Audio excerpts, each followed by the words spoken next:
today, not only to be in this beautiful convent church in Jaffa, in Israel, but to be joined by Douglas Murray, a man who on the streets of Israel absolutely needs no introduction whatsoever, a celebrity. I don't think you can walk down the street without getting stopped. But for anyone who doesn't know, an esteemed journalist, columnist at The Spectator, Telegraph, New York Post, and author of books, The Strange Death of Europe, Madness of Crowds, I should say, and War on the West. Douglas Murray, thank you so much for speaking with me. Thank you very much. It's a great pleasure to be with you. I'm sorry that you've explained where our location is, because I was going to say how nice it was that you've come to my home.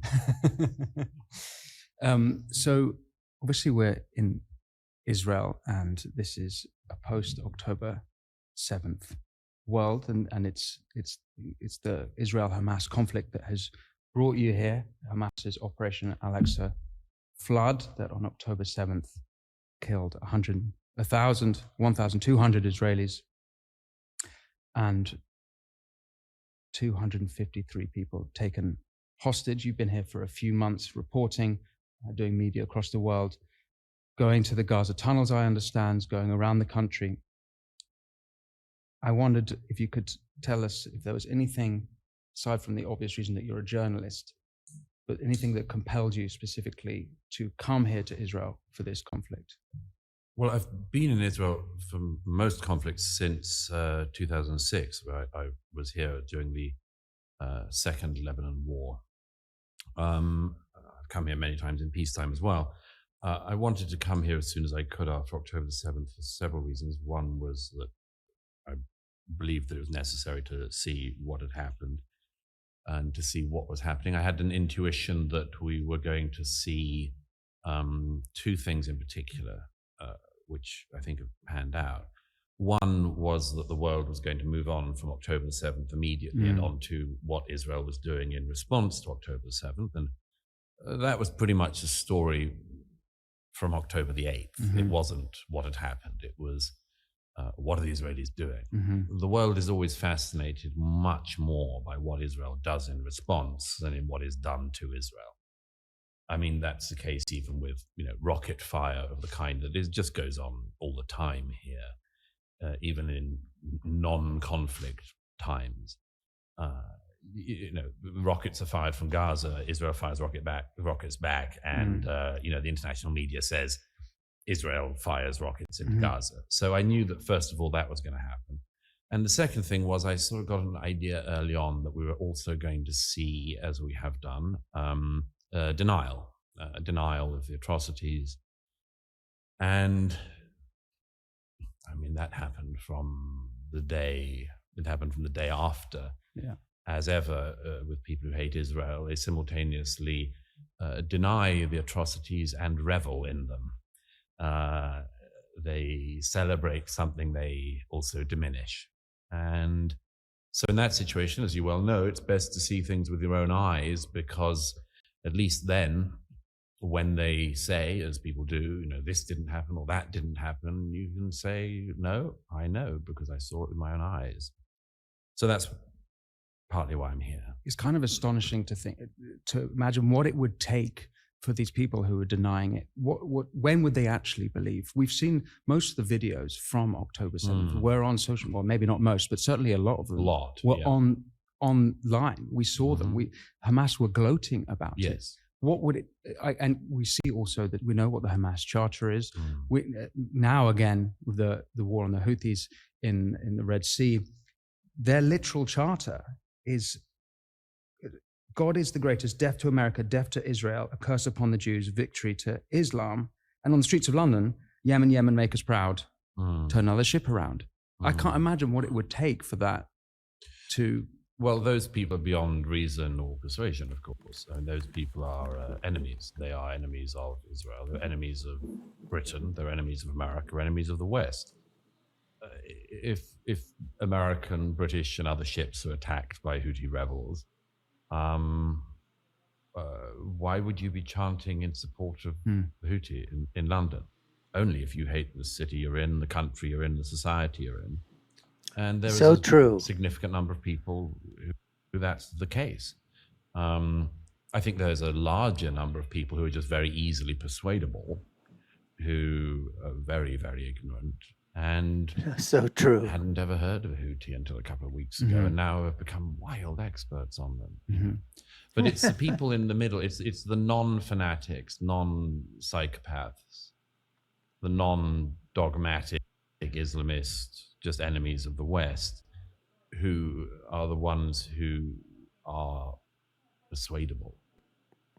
Unfortunately, People so true. who celebrated the massacres and really loved them, as there are many people in Britain who did and who said so on the streets and are still saying so. Those people I'm not interested in. Really, they're enemies. Absolutely, and 100%. That's that. I mean, it's like Even if they're British.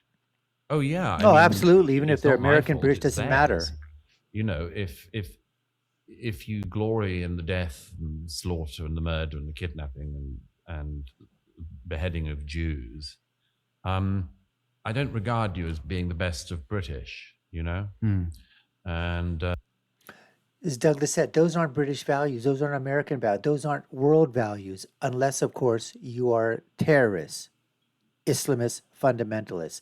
And I would be saying this, and Douglas would be saying this, if this was being done by another ethnicity or another religious group or another group of fanatics, when it happens anywhere around the world. Any type of genocide, any type of terrorist act, any type of thing, anybody that would be reveling in that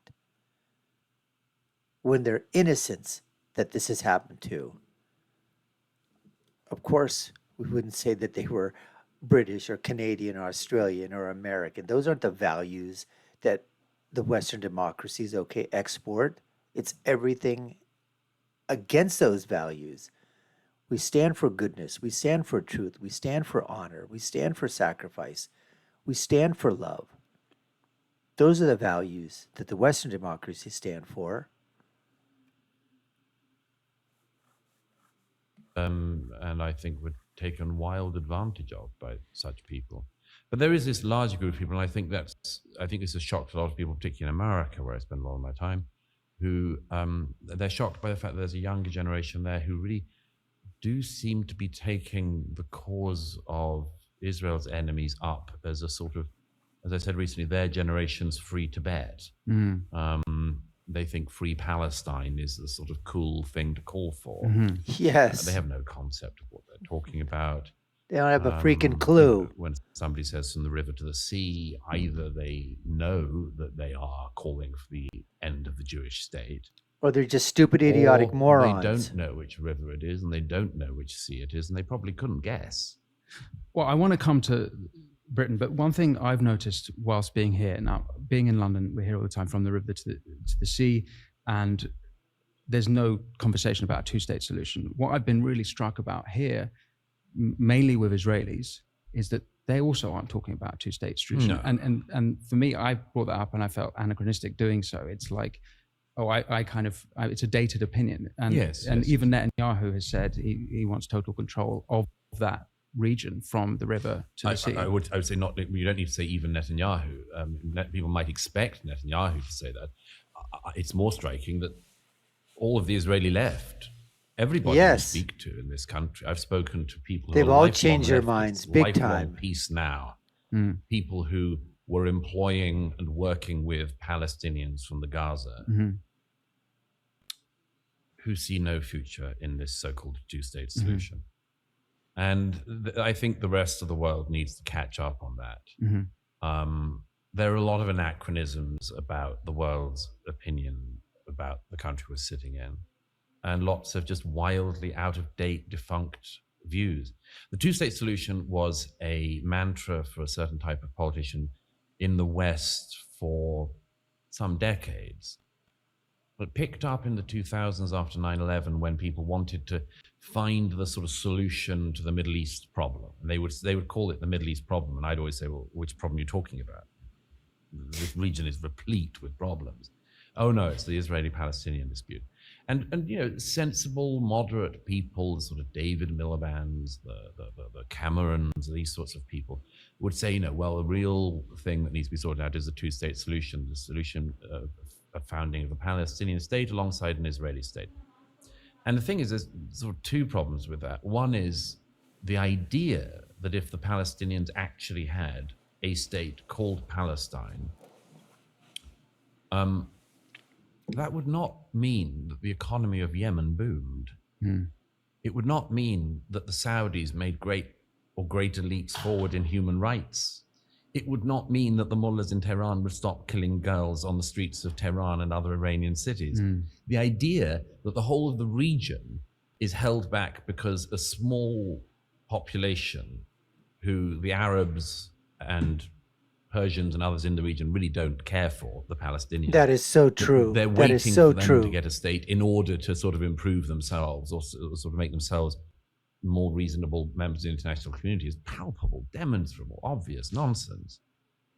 So that's the first thing. The second thing is that the reality on the ground has just changed, and it's changed for several reasons. One was when the Israelis disengaged from Gaza in 2005-06, and I remember it very well, and I remember the very fervent debates in this country as well as around the world, and the pressure from the Republican government administration in America to withdraw every Jew from Gaza and hand the Gaza over to the Palestinians and have free and fair elections in Gaza. Well, the Palestinians promptly elected Hamas, who then killed their Palestinian brothers and sisters who were from rival groups like Fatah, threw them off buildings, shot them in the back, dragged their corpses around behind trucks around the Gaza in a celebration. That was an early sign, I would say, that the two-state solution was in trouble, because they'd been given a state in Gaza. And, there were left-wing politicians, many of whom I spoke to, who, they said at the time, you've got all of the infrastructure we left, the international community will give you money, we will give you money. Okay, you're not going to be able to control your airspace, for instance, but you build Singapore.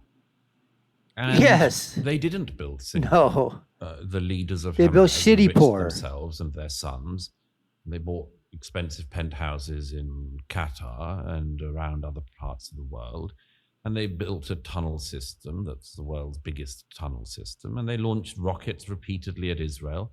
And then on October the 7th, they had this big breakout through the fence and massacred people in their homes and young men and women at a party, among other things. And so anyone who thinks that the Palestinian state, the sort of two-state solution thing is obvious, first of all has to contend with the fact that they were given a state. They were given a state, and they made it a terror state. And there's no reason why Israelis should have to live beside that, any more than we in Britain should live beside a terror state, or Americans should live beside a terror state lobbing rockets into them all the time. And then you have the problem of the West Bank. And the West Bank is a big problem, because I was out the other night again there, and you can see from the bits of the West Bank, which many people think in a two-state solution with the West Bank would be given to the Palestinians, you can see the lights of the city we're sitting in at night. And it's not just that it's within rocket range, it's within artillery range. So the city we're sitting in, if the Palestinians were given more of a state than they have, and they actually have a quasi-state in the West Bank under the control of the Palestinian Authority, if they were given a state, there's no guarantee at all that they wouldn't do the same. In fact, it's almost certain that they would do the same, which means that the entirety of Israel is at constant, not just threat, but likelihood of constant bombardment from every direction, from rockets, RPGs, break-ins, and much more. So it's intolerable. And I think that the rest of the world has not realized this. And it's They're not not just there. intolerable for the Israelis for this demand. It's something we wouldn't tolerate. I mean, the idea that you would reward, like Secretary Blinken was here again the other day, and he keeps up this thing of, this is why we need to double down on the two-state solution. First of all, you're singing a dead song. And secondly, why should the reward for October the 7th be a gift of another terror state to the Palestinians? I don't see why. But as I say, that's common opinion in Israel across the political spectrum. But the rest of the world hasn't caught up. And I worry about that disjunct. Does that mean that you're Powerful, powerful insight, powerful statements.